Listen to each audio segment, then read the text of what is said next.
enterprises. And lastly, and this is where we really saw this during the pandemic, the trade is an essential activity. What do we mean by this? Throughout the lockdowns, the restrictions on the freedom of movement, what we saw is that trade continued. One of the first industries that were granted exemptions to the ECQ restrictions, for example, in the Philippines, was actually exporters, right? Along with medical frontline workers, police, and also banking services. It's because that trade is really crucial to, especially now in our globalized world, right? So if you become an exporter, you're automatically, in the eyes of government at least, a priority industry, right?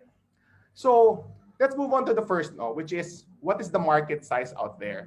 And this is a very underserved market. Overseas, for example, in the Philippines, for Filipinos, I mean, there are about 2.2 million overseas Filipino workers and a further 6.4 million immigrants. Now, if you notice, a lot of the Filipino products that are exported are very limited to a particular set of industries in the Philippines. In the Philippines, there are only 3,500 registered exporters serving a market that's 8.4 million. This is to give you some context. This is about the size of half the size of Metro Manila, which are being underserved and limited to particular products.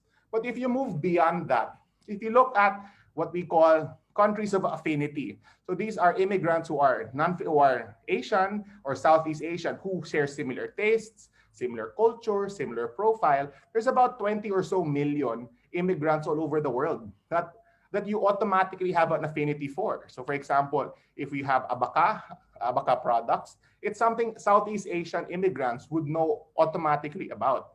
So automatically you have this market of about 30 million, right? Without even needing to expand to, say, people of to their close relations, to their to second generation immigrants, and so forth and so on. So what we're starting to point out here is that the potential is really quite large.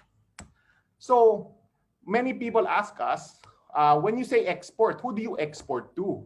And this is where really you have to have some sort of distinction when you are coming from the point of view of your business.